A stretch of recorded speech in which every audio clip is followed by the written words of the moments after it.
There we go, boys. Good morning, everybody. Now that Mike finally got things kicked off as far as the behind the scenes stuff, welcome to the Two Dumb Yinzers. This is episode 311. 311, Mike, you recall a band from the 90s called 311? Yes, I do. I do remember the band 311. But here we are. It's 311. Good morning, Derpy. Good morning, Mike. How you guys doing today? I am doing great. I would be doing a lot better if like the internet in our area was running at a better capacity. It is running slow everywhere. Probably Starlink. Messing shit up, man. Skynet.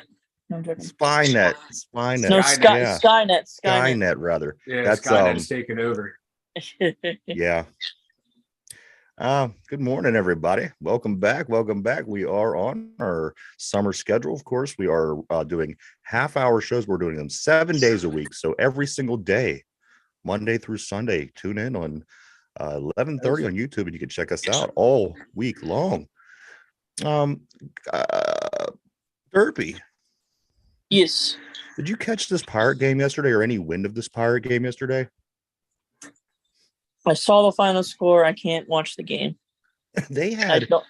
I have one specific channel for all Pittsburgh, and I do not have it. Oh, really?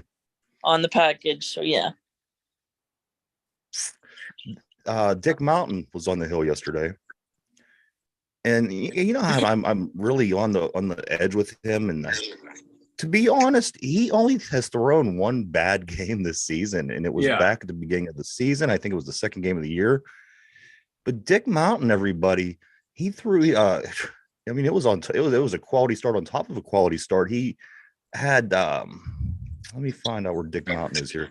He threw for six innings. He threw one hit. He gave up no runs, no earned runs, two walks, and 7 Ks. The team had a combined count of 14 strikeouts. Oh man! Well, they one hit at Detroit. Detroit only got one hit. Pirates had 8 runs, 14 hits, no errors. Detroit had no runs, 1 hit, 1 error. And this has been the story of the Pirates' bizarre season. The thing about this Pirates team, they'll set records, but they're the weirdest records. You know, like when we said the other day, where they went into a 9-game losing streak with a 1.5 game lead in the division. They lost 9 games out of 10, and they were the only team ever in Major League history to still be in first place after that course of events. So, I mean, it's all these bizarre type records and just weirdo things, and that's what the Pirates do, and that's what they kind of always done. Other teams are setting home run records, and the Pirates are just so bizarre. Well, here, check this out, guys. They're only 1 game. They're working their way back to first place. They're 1 game behind Milwaukee. Milwaukee took the L last night to the Cardinals, who I said don't count them out. Yeah, that's what you've been saying. You're pimping the Cardinals.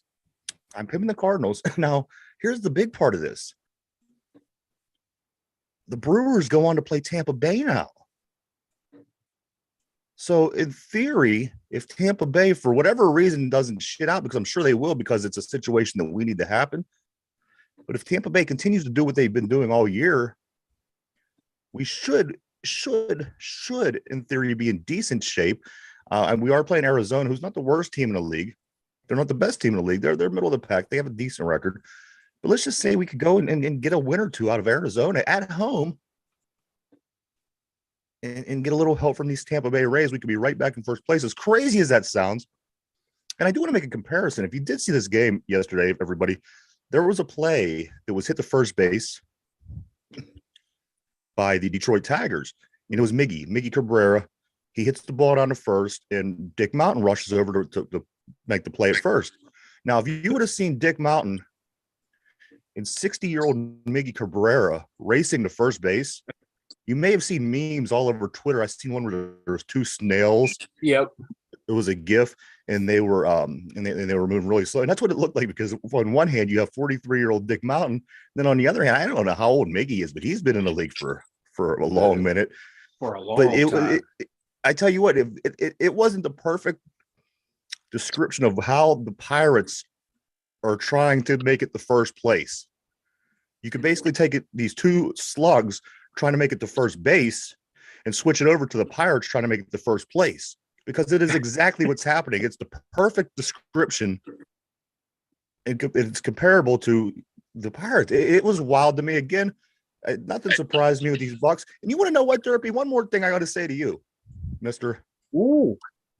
Austin Hedges, who I've complained all year about, through, let me see, 43 games, had 2 hits yesterday, 3 RBIs. If we could get a little bit more of this out of Hedges, I would be fine with the guy.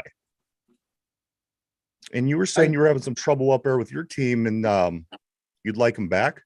But I think we'll keep him for another day or so until he gets back to being the Austin Hedges that we've all known to, love here. Yeah, like you want to talk about Twitter memes? My God, like the Austin Hedges fan base, all 6 of them, they were raising a storm. They were beating the drum, banging the drum for Austin Hedges as this is why you play him. This is why, because a game like this, because of the out of 10 that he's played well. But hey, man, he handles that pitching staff well. I'm sorry. Yeah, dude had one good game, and like all these Austin Hedge fanatics are coming out of the woodwork, all 6 of them, acting like he's a world beater. He has one good game. This is what I love about Pittsburgh, the Pittsburgh fan base, because I'm guilty of this too. You get like a fringe player, and you just like either channel all your hate or all your passion and fandom to this guy, and everything good or bad is his fault, or he's the reason why they did well. And he cannot do anything wrong. And that's what people are starting to do with Austin Hedges. He's becoming slowly becoming a folk hero in Pittsburgh. And I don't get it. When the folk hero should be Dick Mountain, a.k.a. Rich Hill. Because this guy, we were all calling him over the hill after that first game. My man was out there looking like me right now. He's the second best pitcher on this team right now. He's placed perfectly in the rotation at 2. I thought it was a joke. I thought it was a joke when we got him, but my God, he adjusted to like I was listening to the radio earlier today. They were saying like it looks like he's finally adjusted to the new pitch clock, the new way of baseball being played. Guy's been in the majors for like 95 years. He's set in his ways.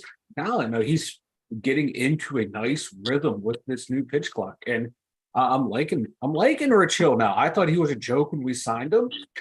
I'm turning around. See, Pittsburgh, I can change. I can grow and change. Dick Mountain Mike is this. He doesn't have the best stuff, but he knows how to pitch. Yeah, you understand what I mean? He has that moxie.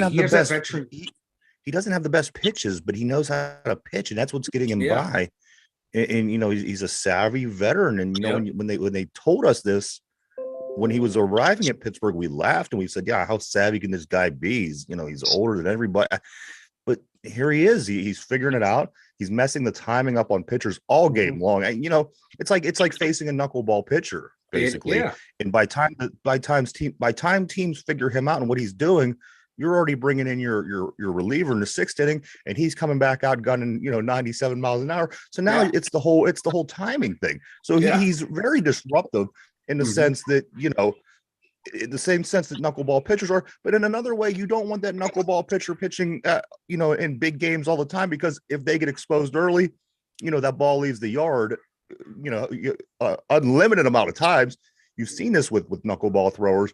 Once they get exposed, once people get the timing on him, then it changes the whole course of the game. But for what he's doing now through the long haul through the season, you know what? Dick Hill, baby, Dick Mountain. I'm loving it. And you know what? I got to work on some merch for Dick Mountain. Yes. See if we can get it approved anywhere. Dick Mountain merch. Oh, that could be interesting. Dick Mountain boxer like shorts. One really big mountain, and 2 small mountains off to the side with a couple shrubberies. Yeah. The big mountain holds a certain shape, and like baseball's being shot out the top. I think it'd be classic. On a pair of boxer shorts, that'd be great. It'd be black and gold, so you can wear it to like all type of functions in Pittsburgh. Right. In Pittsburgh, funerals, weddings. Funerals, weddings. That's what I was getting at, man. It's an all-occasion Pittsburgh shirt, Dick Mountain. Another crazy thing about this Pirates team, like Derpy, they have 3 wins in May. Yes, you heard that right. 3 wins in May. They're a game out of first place. They're 3 games over 500. Anyway, they have 3 wins in May. We're here at May 18th, I do believe. All three of their wins this month, get this, guys, all three of the Pittsburgh Pirates wins this month are shutouts. They either lose, they either Oh lose my or lord. win by way of shutout. It's almost like Jose Canseco, who would either strike out or hit a home run. Yeah. It's either a total failure or, you know, you knock it out of the park. And that's what this team, that's what we won 2-0. We won It sounds like 4-0. the Penguins. And we won 8-0. I mean, if we keep going in this pattern, we'll win the next game 16-0, but it'll be a week from now. You know what? I would like take I said, that. some of I'll these things take that the If we Pirates won are doing, 16-0. I can't imagine that they've ever been done anywhere.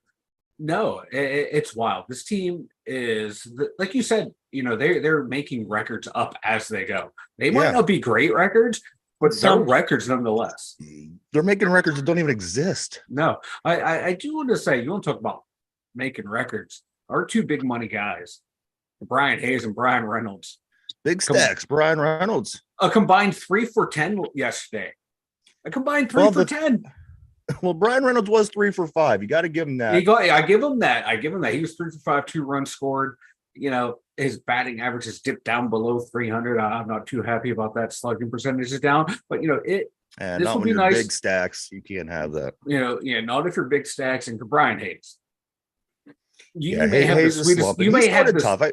you may have the sweetest glove for a third baseman, but you're not hitting for power. You're not even hitting for average. You're not even getting on base. This is just concerning. But I don't want to dwell on the negative. This team played well yesterday. You know, they responded well at 8-0 shellacking. But I'm just like nitpicking here to find something to complain about. So, you know, everyone looks like they did all right, you know, yesterday, except for you know, Mr. Brian Hayes. Yeah, Brian Hayes, I mean, he started off the season pretty good. And he's having the same slump that the whole team is having. I hate to blame on him entirely or really give him shit because, you know, he's taken the slump in stride. He's Big Stack Junior. As the the whole Pittsburgh Pirates team is. Big Stack, he's the one that pisses me off because again, he's getting paid money like like I said, the fellow from the Angels should be making. I mean, that's he's making big time money. Brian Hayes is $70 million contract. He needs to produce. Well, hold on. We'll get to him in a second. But Brian Reynolds, I know. You know what I mean? There's a caliber. There's a caliber of player that makes that kind of money. Mm-hmm. And you know, and I don't want to say he's bad. He's not bad. He's just not quite that caliber yet. Again, Brian Hayes, yeah, I mean, you know, we're gonna have to kind of let this whole thing play out because, as I said, he started the season good. The whole team started good. It's all going to depend on what this team does moving forward. I think with all these guys individually, because they're not, you know, there's not one player going into the slump, a slump while the rest of the team is being bad. They have, you know, 9 guys in a slump. So let's see if they can come around. We have Arizona coming up next. This series starts tomorrow. It's a 3-game set through the weekend. Game 1's tomorrow at 6:45. And as I said, we have a little help as well. The Tampa Bay Rays are going to be playing against the Brewers. The Reds are playing the Yankees. Cubs are playing Philly. And the Cardinals and Dodgers.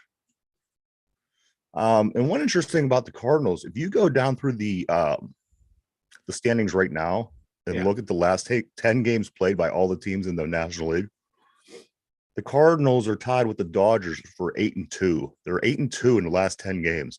Mark my words on these Cardinals. They will not be in this basement all year. As a matter of fact, I think by time All-Star break is over, they'll be very much back in this thing. They'll probably be in first place. You know what? It's the Cardinals division for them to lose. You know what I mean? It's really theirs. And as I said to Mike off the air, almost like the Steelers for the past 30 years, it's their division. And the Steelers, they you know, even when they don't win the division, they're still the big team in that division. It's just, you know, that's what the Cardinals are. And but besides the point, they're only a game and a half back out of third place. Right.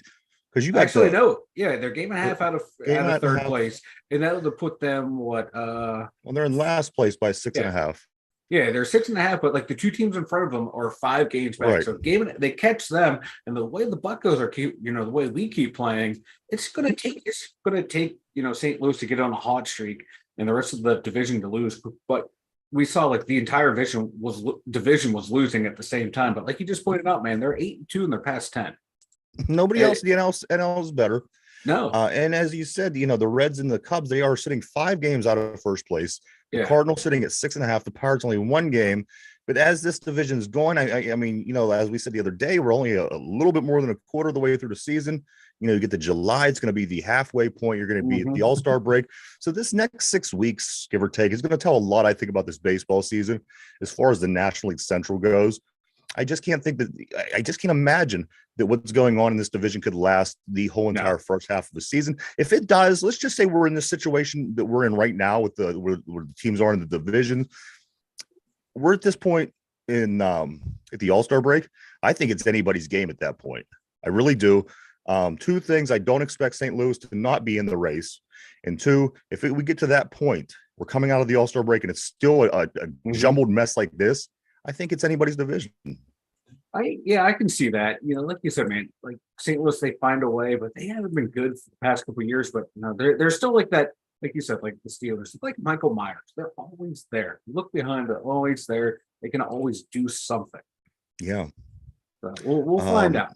Rodolfo Castro, it's a solo jack yesterday, also among the many highlights from the game between the Pirates and the Tigers. But we stole one. We stole one. It was a 2-game series. We won one. You know what? For what we're doing right now at this point, you can't beat it. So let's move on, shall we? Move on. One real quick thing. Derpy, you alive? See? Well, you don't watch wrestling. I just seen this interesting thing here real quick, and I don't really want to get too far into it because we only have so much time. Mike Derpy, I see on Twitter that they created a WWE Mount Rushmore for WWE entrances, and this is their this was their picks. Let me tell you if you disagree with it. Okay. Their Mount Rushmore of WWE entrances: The Undertaker, Yeah. Stone Cold Steve Austin, Yep. Yeah. The Rock,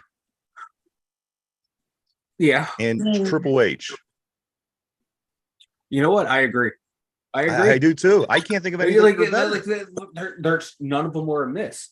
No, because the Undertaker, that 45 minute walk to the ring is epic. Stone Cold, you hear the glass break. Yeah. The One Rock, of the most exciting moments in sports. Yeah, The Rock, his always a big pop, and then Triple H when he just come out there, stand there, and spit up into the air. Yes. Yeah, I can't disagree. And what do they all have in common? All from the Attitude Era. Yeah. You know who had a really great entrance but wasn't WWE was the Sandman in the ECW. What about Goldberg? Oh, Goldberg. Goldberg was he would knock off Stone Cold. Sandman would come through the crowd and he would be drinking beer and smoking cigarettes. And then he would smash the beer can off his head until the point where it was bleeding everywhere. Yeah. You really couldn't beat that entrance. You really couldn't. No. And that was like the highlight of the Sandman match was the entrance. The match only lasted 30 seconds. Match quality was not great. My man would go, I'll respect him. My God, I can never do what those guys did. But yeah, you weren't getting a great match out of Sandman. It's gonna be 2 dudes beating the hell out of each other. Fun, entertaining, but highlight was always the entrance. I have a buddy who went to a ECW match and he got to take home a half of a table. He really did. It was a smashed half of a table. I thought, awesome. you can't beat that, as far as getting memorabilia. Great. Yeah. Football guys. Before we get into the NFL, one real quick thing. Isaiah Henney, we talk about him often on the show. He is the wide receiver for the first place Pittsburgh Maulers, who are sitting at 2-3 with the rest of the division. However, the way tiebreakers fall, the Pittsburgh Maulers, if the playoffs started today, the Maulers would be in the playoffs. So there you have that. But here we go. Isaiah Henney is the wide receiver from the Maulers. He is fifth in the USFL, Mike, in Derpy, in all-purpose yards with 464 all-purpose yards after 5 weeks of play. Keep an eye on this Maulers team, guys. I think this is going to be the team that jumps up and surprises everybody this year. Like we always been saying, and my God, we said it for the Pirates, said it for the Penguins, and said it in the XFL. We saw what happened in the championship game. Now in the USFL, getting hot at the right time. This team, they seem to be, they're gelling, they're winning. Like paraphrase Jack Ham when I heard him on the radio years ago, winning breeds chemistry. Once you start winning, you breed chemistry and it becomes contagious. And that's what seems to be happening. They finally settled in on a quarterback and look what's happening, man. They're rolling off wins. and that team seems to be gelling. And I'm calling it now. USFL champions. Maulers, I like from it. worst to first, baby. They were the worst team. Now they're going to be the best team. Speaking of other teams, Mike, that could be making a big jump this year, the Pittsburgh Steelers. A lot of people are hoping to make a big jump from last season. This team, Mike, a couple questions I do have about the Steelers today for you. One thing that keeps coming up on my feed is the Steelers in early predictions for next year's draft are saying they're going to be interested in another cornerback from Penn State. Yes. Tell me about this. Which corner was it? I'm not real sure. I just killing me. Oh God. Let me take a look because I know he was really good too. Depending on on how the team finishes and how the it's all depending. Like I saw it's like us finishing up in like the the top 5 draft pick already. People were predicting for us. So it's like get out of here. Like I love the underdog role. I love it. We're gonna disappoint so many people this year. I can't wait. All I'm saying is 05. I think it was Kalen King was the okay. That sounds right. Or Kalen King? Yeah, he balled out. He's still just turning into I think he's going to be a sophomore. And if we do, I can't remember. If we do go after another one of these big names, these big CBs, that shows the dedication that we're putting to our defensive backfield, which again, like we say all the time, it's such a big thing with the league becoming a throwing league. That would show that this team is so dedicated to that defensive backfield. Yeah. That's huge. That's huge, especially if you get another guy who could be a number one. Plus, we have Corey Trice Jr. You know what I mean? There's some good things going on right now for this team, Mike. Yeah, and see, I don't think we're not gonna finish high enough to draft another star player. I think we're gonna. Yeah. I think, God, we're gonna be drafting in the 20s. I think this year, I think we make the playoffs. Like down that level, we're borderline playoff team. We're better than we were last year, but I don't think we're gonna be drafting that high. I don't know. That's crazy. A couple other things we do have here, Mike.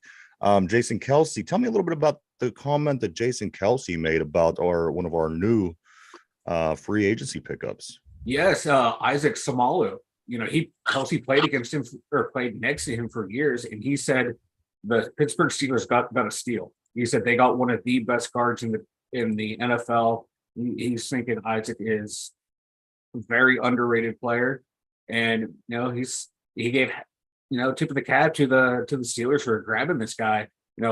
Jason Kelsey is going to go down as one of the best centers of all time, and I'm going to trust his opinion, saying the guy that played next to him for years is a very good player. So if this is the case, I can't wait to see him play.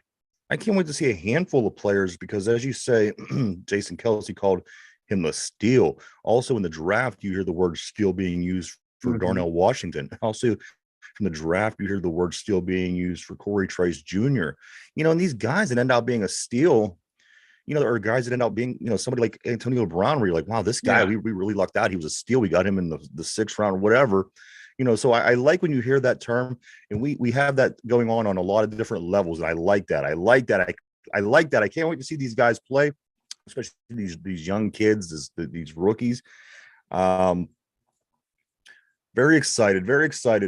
Mike, Antonio Brown, yes. Derpy is expected to suit up and play for the Albany Empire. I'm thinking the reason why is because nobody wants to play for him. He doesn't pay anybody. You have coaches, you have the team MVP walking out. Everybody's walking out on this guy. I think he might just be at the point where he has no other choice but to play. He might have to come out of retirement, man. Like you're saying, and God, AB, he's an idiot. He's an idiot. I'm tired of hearing about him. I'm tired of talking about him. But he's just. But it's always something new with him. It's like what's. I blame it on Madden. On John Madden. Mark Madden. The game, the cover. He was the cover. Remember, and then it went all downhill. Was it? That is the curse. There is that Madden curse. So you know what? After that 2019 season, it went all downhill for him. Well, interesting. Apparently, for years, the Steelers and Tomlin kept this guy in mind because he was a little crazy, and just, the crazy finally bubbled up to the surface. They couldn't contain him long enough, and he couldn't keep it all bottled in, and just all exploded at one time. And just to go back to Caitlin King real quick, I forgot about this. He finished fifth in the FBS football with 15 passes broken up, and he had 3 picks last year. Like, I spent all my time when I watched Penn State games, it was watching Joey Porter Jr.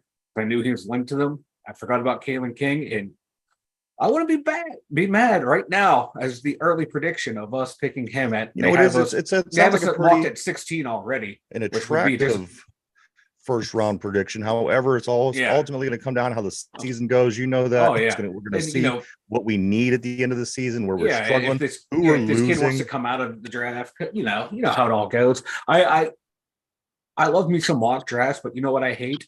Early mock drafts. The Steelers hire a couple scouts. Yeah. Jim Ward from the Eagles organization, which, you know what, I'm intrigued by that. Everything has been good so far that came from them, and also Zach not bring them over? The longtime Raider.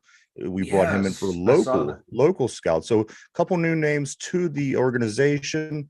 I got 2 more things here, Mike. We are running short on time. Does one of the things that's concerning people in Derpy, we brought back Mason Rudolph, of course, we talked about yesterday.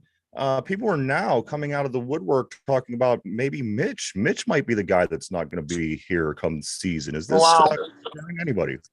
I don't see that happening. Why would you get rid of him? No, between these 3 quarterbacks, we were paying well below market value for just 1 year of a great quarterback. If this roster is set, they have cap space to go out and plug a hole if they need to. So I don't see the need to get rid of Mitch. Why? If, my God, all these people hated Mason Rudolph. They get him back. Now they want Mitch gone. They want Mason to be the number 2. Makes no sense. If you don't like him, and you don't trust him, wouldn't you want him further down the depth chart? I want the guy that runs out and gets the kicking tee to play third string more than Mason Rudolph. Me personally, I wouldn't be mind. I'd be all right going in with Kenny and Mason. Mason has a nice backup record. He wins more than he loses, which is what you want out of backup quarterback.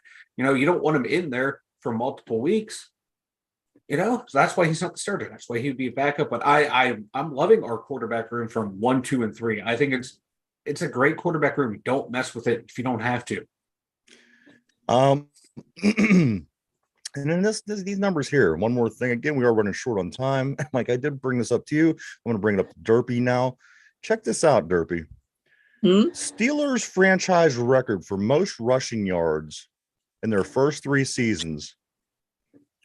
Number 1 is Willie Parker, 2,882. Makes sense. Number 2 is Le'Veon Bell, 2,777. Makes sense. Franco Harris, number 3, 2,759. Makes sense. Rashard Mendenhall, 2,439. One doesn't make sense. Barry Foster, 2,381. And after 2 seasons, Najee Harris, 2,234. He only needs 649 yards, Derpy, to be the best Steeler drafted, the best Steeler running back in their first 3 seasons for the Pittsburgh Steelers, to top guys like Le'Veon Bell, Franco Harris, Barry Foster.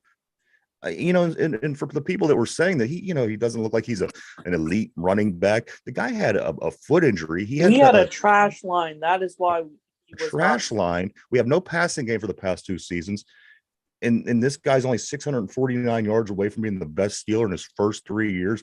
I think that Najee's he's gonna have a big breakout season if they get the line fixed. There's a potential for a lot of guys on this team to have a breakout season. And Mike, do you agree? Do you think that, a lot of teams are putting us on the fence just because they don't know how it's going to fall? Yeah. But if people do start, producing the way that we have potential to now, because we built this team to be able to do that, a lot of guys on this team could have a breakout season in all reality. They could, but let's keep in mind here, Najee's average right now is 3.9 yards per carry. I don't want to hear a trash line. Le'Veon Bell changed his running style to turn a trash line into one of the best lines in the league to improve the team and himself. Najee gained weight. I just want to point. No, I'm pointing out the facts. That's not what the point is here. No, I'm just pointing out the facts. Yeah, he's going to break, but he's getting beat down. He's running a lot. He's running a lot. Najee missed games due to this injury. Yeah, he missed games, but he's running a lot more than he has to be. Najee didn't have a quarterback to make open the running game up. I mean, those things are big.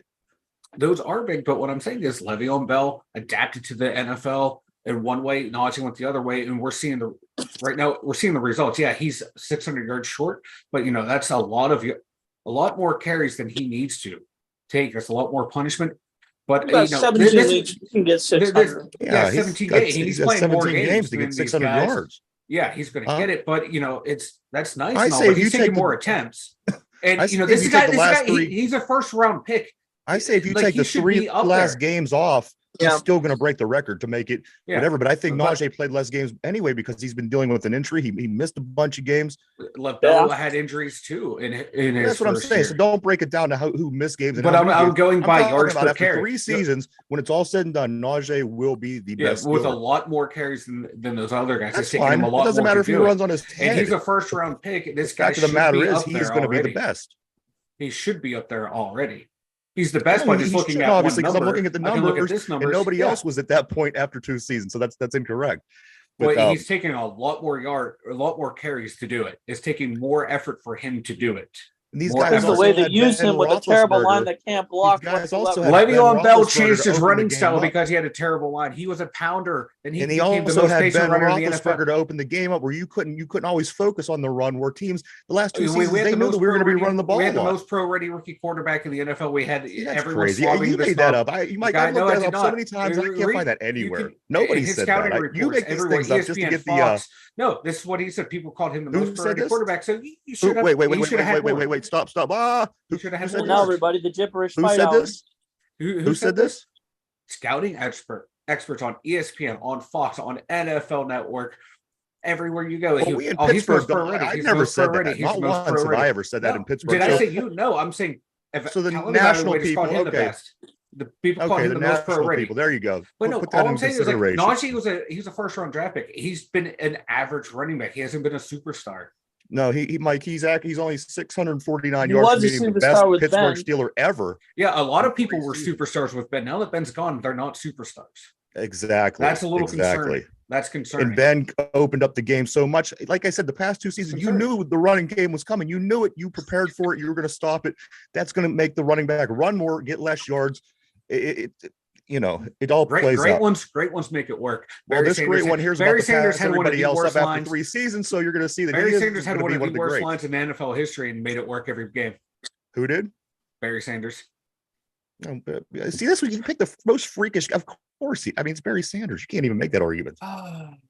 Watch him anyway. If you ever watched Barry Sanders, Don't get me wrong. If you have. I love Najee. Barry Sanders could have ran 25 times a game and had 16 yards, and then he'd bust the 89-yard run out. And if you watch his games, you understand that that's what he was. There wasn't running daylight all day for Barry Sanders. There was a lot of stuff in the backfield. He'd always get that one run to really up his stats.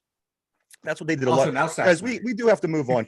Guys, real quick, Mike Sullivan, he addressed the New York media. The media up in New York was pushing the Sullivan trade with the Rangers. He says, quote, "I'm totally invested with the Penguins at this point." He told the New York Post, Mike Sullivan isn't going anywhere. It's not even a thing. So I love it. Yeah, they've been Mike, why don't you talking get this somebody narrative about for the years. website? And Mike Sullivan is staying in Pittsburgh and F the Rangers. 2Yinzers.com, the number 2DUMYINZERS.com. Click on there, you get links to YouTube, Spotify, where you can go back and watch Ryan and I debate endlessly over silver players we love, because we love to pick on each other and rile each other up, all at 2Yinzers.com. Go check it out, everybody. We are on our summer schedule. We are 7 days a week, 11:30 a.m. to 12 o'clock. You might get a little bit of an overpour into the 12 o'clock hour because, hey, that's what we do sometimes. But check it out every day, 7 days a week, 11:30 a.m.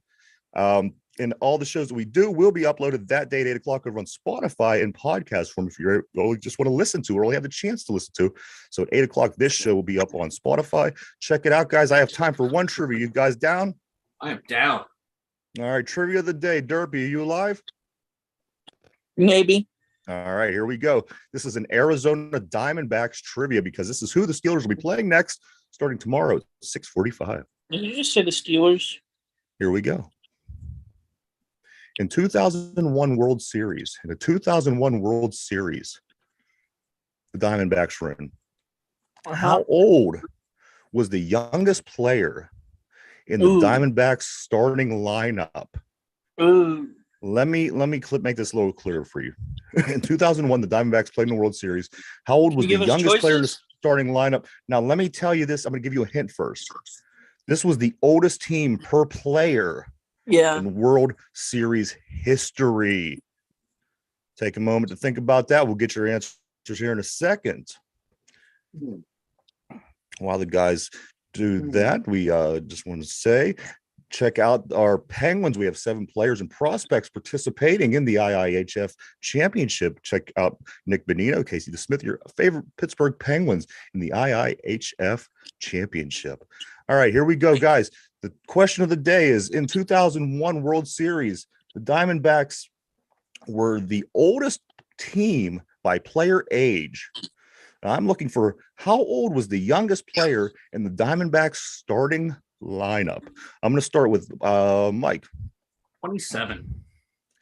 27 years old. Is that your final answer? Final answer.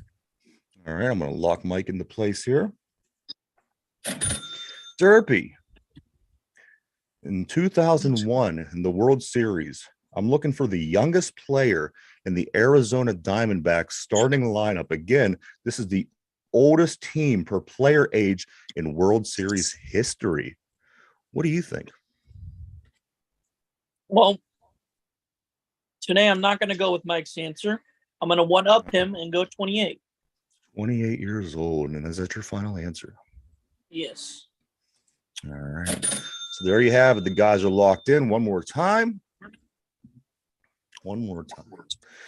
In the 2001 World Series, how old was the youngest player in the Diamondbacks starting lineup? Side note, this is the oldest team per player by age in the World Series history. 27, 28 were Mike and Derpy's answers. Guys, 31. Holy 31 boy. was the youngest guy to in Arizona Diamondbacks lineup in that World Series. Unbelievable if you think about it, huh? How about that? I'm thinking that was like that with that Matt Williams and that all them guys that were great, but they were right at the end of their career and they were able to pull it off. So there you have it. I was surprised. 31. That's the beauty of baseball. That's the beauty of baseball. Yeah. So the Penguins are going to be Penguins are right around there. Yeah, baseball. That's why you get them a whole team in baseball. It's a soft sport. Derpy, we got anything before we take off? Anything that you'd like to say? I'm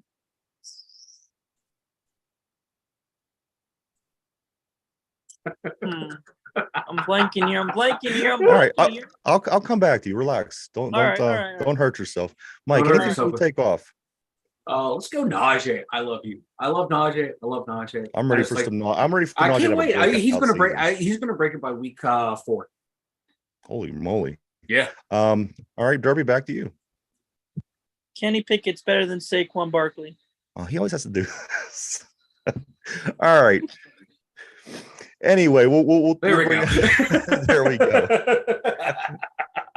I think Derby just likes being kicked to the waiting room. I do too. I do. We want to thank everybody for checking us out. We hope that you continue to do so. We appreciate each and every one of you. For Mike, Ryan, and Derpy in the waiting room, the two dumb Yinzers. Everybody have a great day. We'll see you tomorrow.